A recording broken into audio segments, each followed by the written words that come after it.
Dice are rolling, darkness falls. Inside the GM Studios halls. Tabletop games where nightmares creep. In a realm where sanity is lost and weak. Welcome to the abyss where dreams shatter. Inside the GM studio, nothing else matters.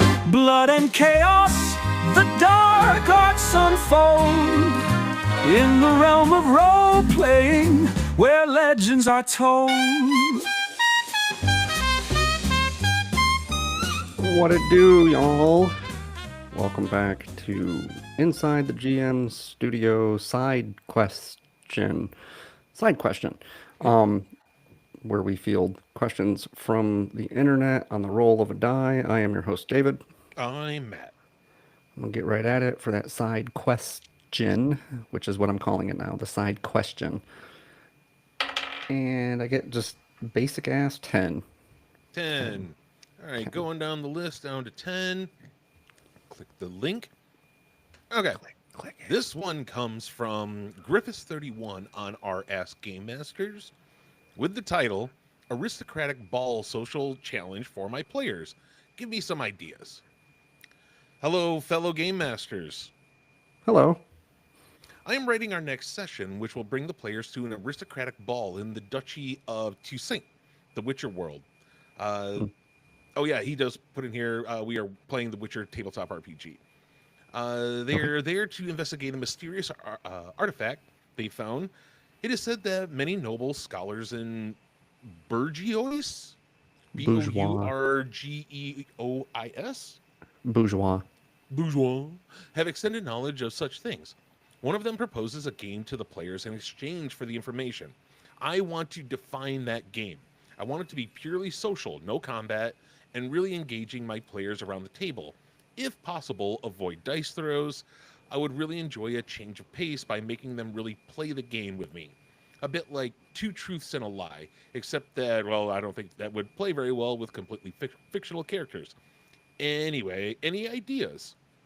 Okay, so it seems Griffiths wants a game to be played with the PCs against the nobles in order to get this information.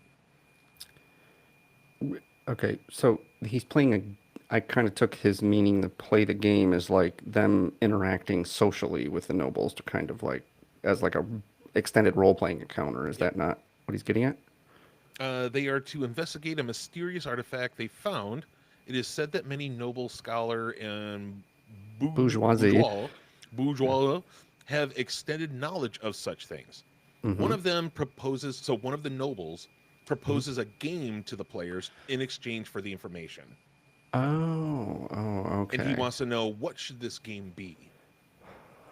Well, so they're playing a game at a ball? That seems odd.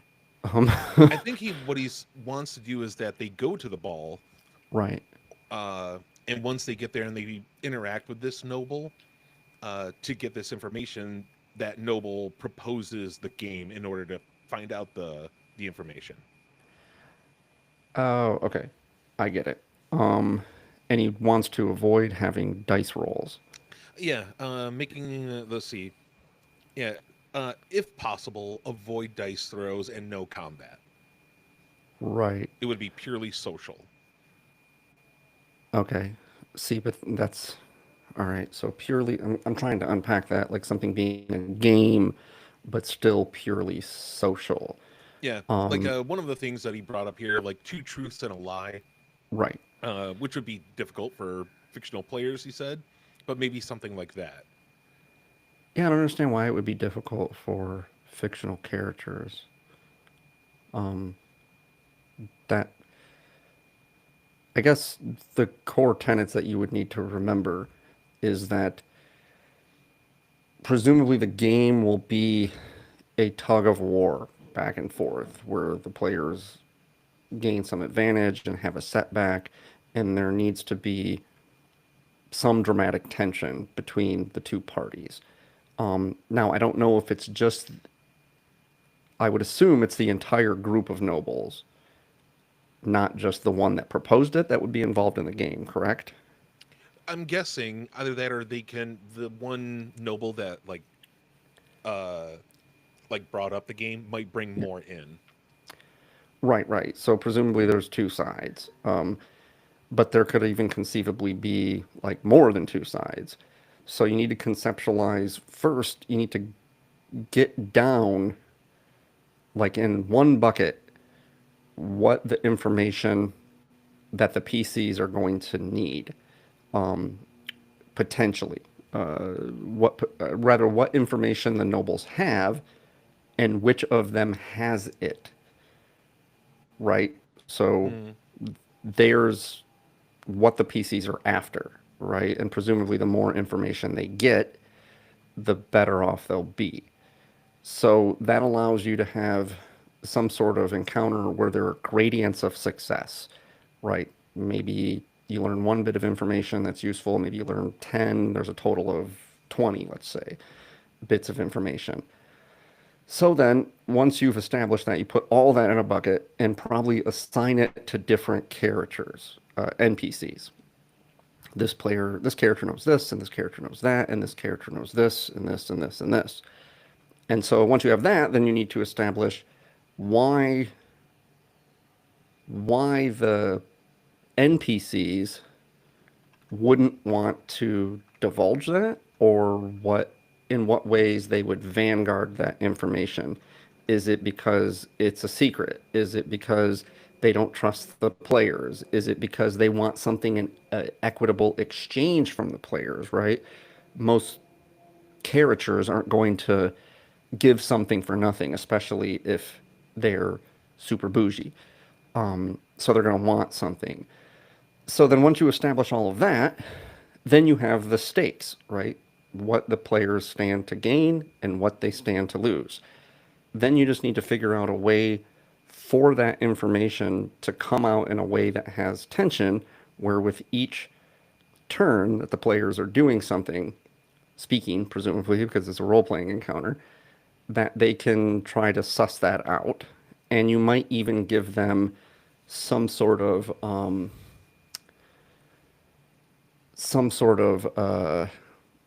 if you don't want to have dice rolls, give them some sort of like way of sussing out the information that has to do with their abilities, but not have them roll dice. You could just say, okay, a PC that has a +3 charisma and a +3 in diplomacy, they have a total score of 6, for something. And then you could even assign numerical values to each bit of information, right? Like you need this number to get this bit of information out of somebody.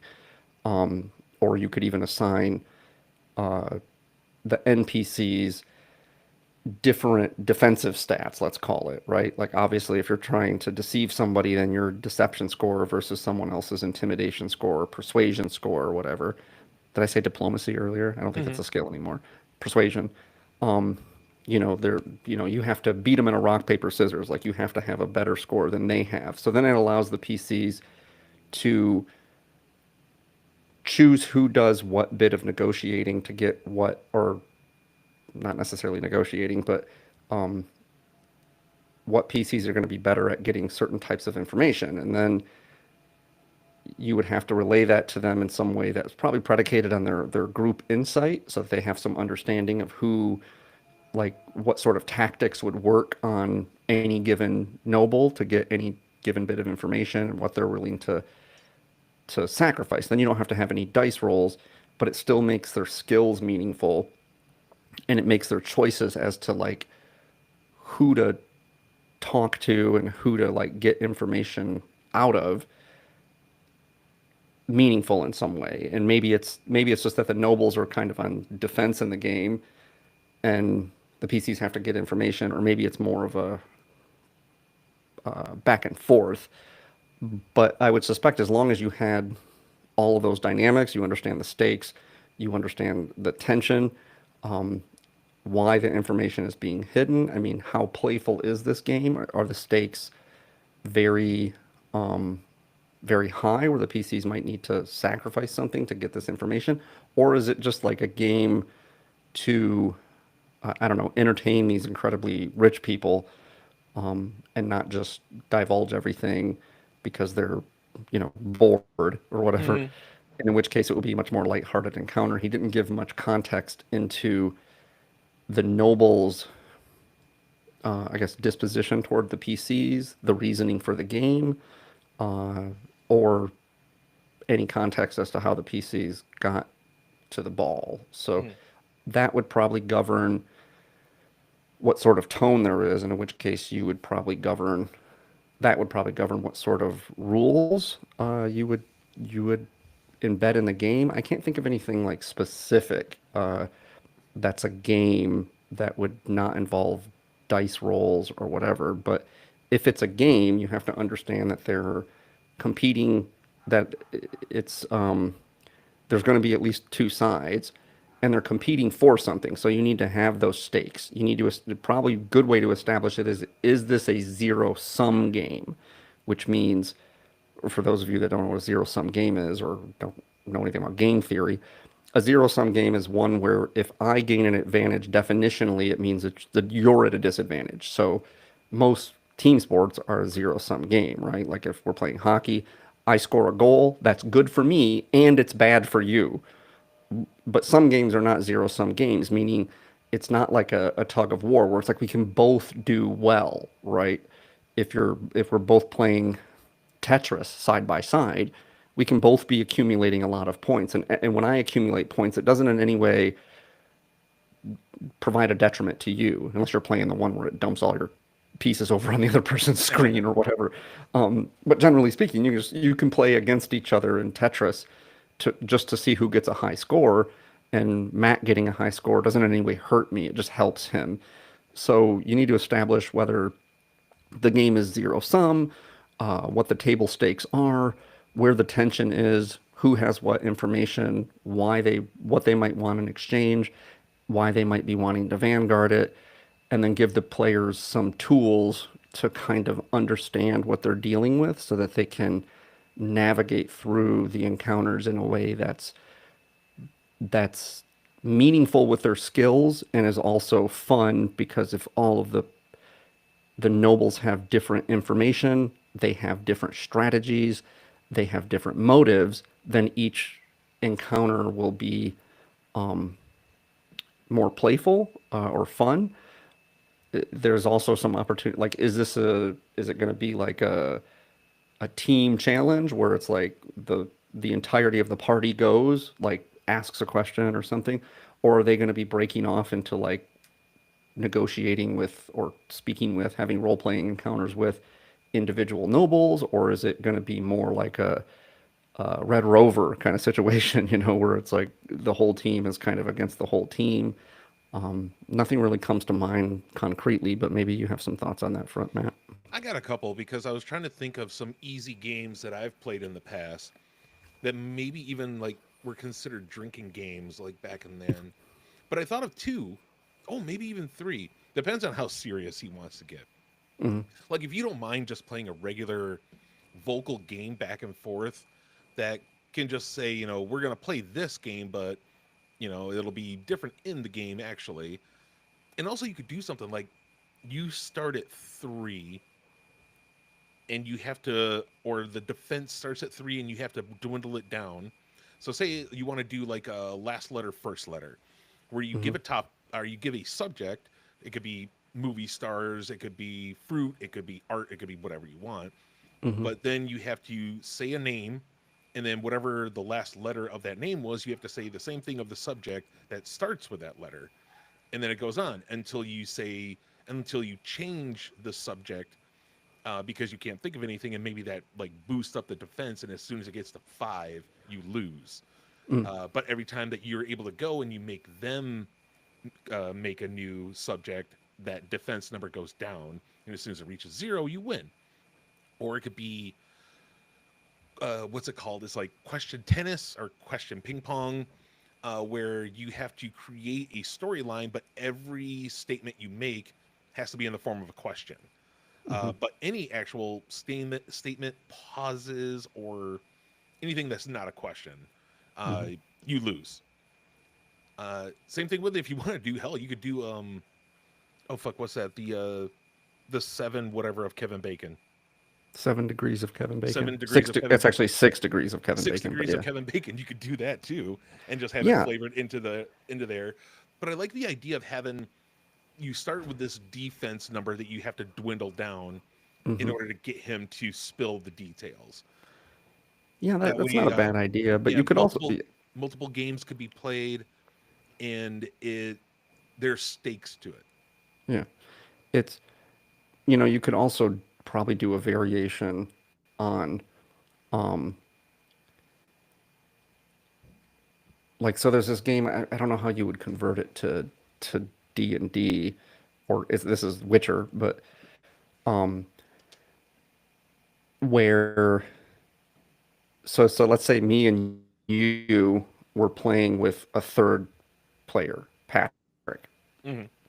So then what I would do is I would ask a question of Patrick about you, right? So I would say something like, "What is Matt's favorite beer?"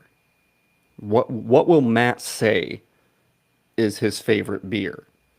And then you would write down the actual answer, and then Patrick would get to like I think it's like he gets to ask you X amount of questions that don't directly involve you divulging the answer, or you have to be within a certain range or something for your guess.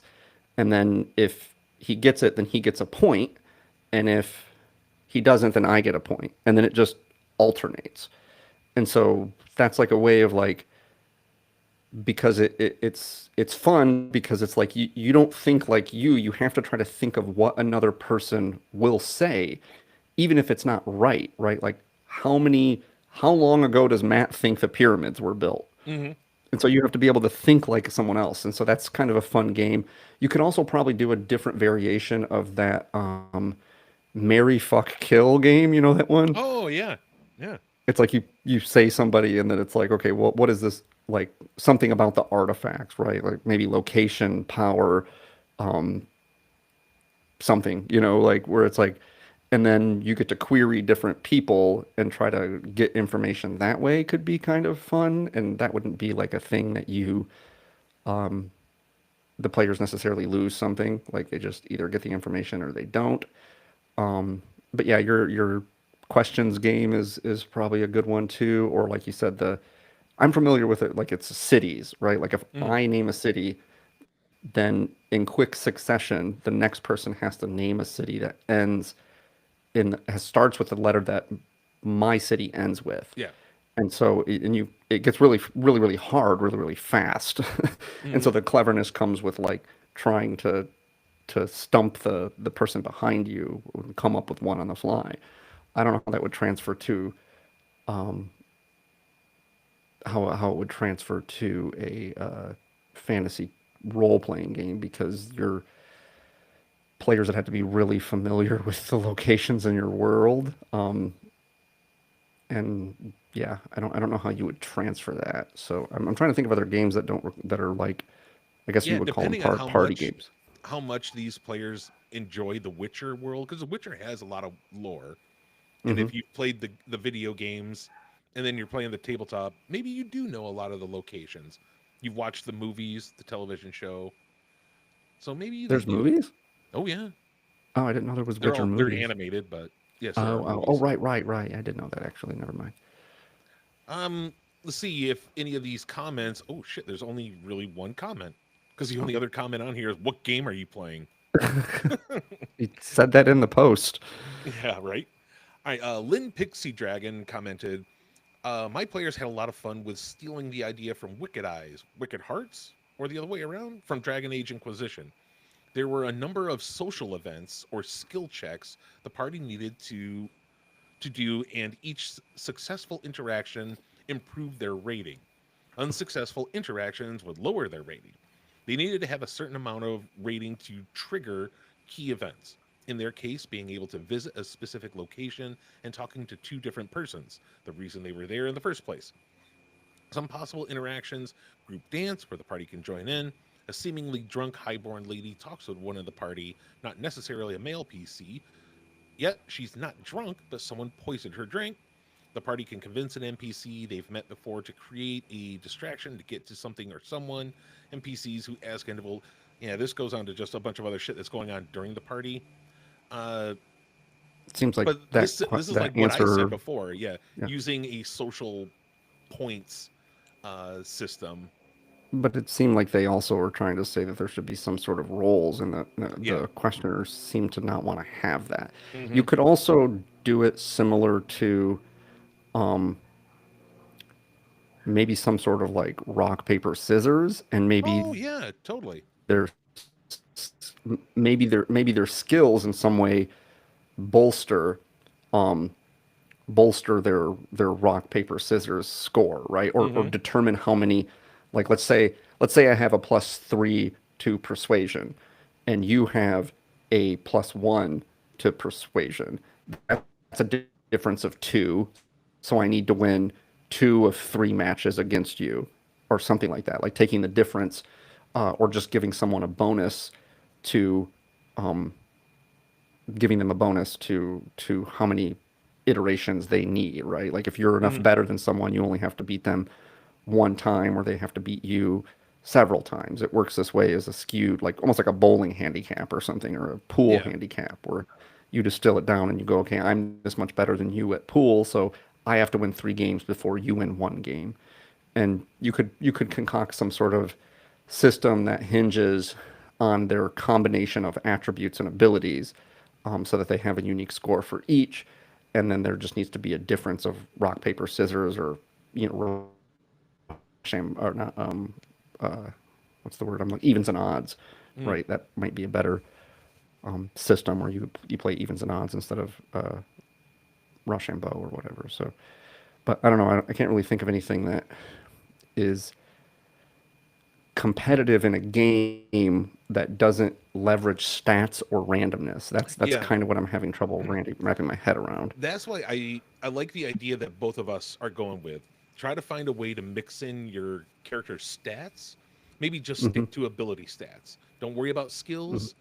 And then try to do a word game. Otherwise, you're gonna have to find props. You're gonna have to find a deck of cards, or you're gonna have to Yeah. maybe get if you want to do quarters, you'd have to have a quarter in glass. These things aren't gonna be hard to find.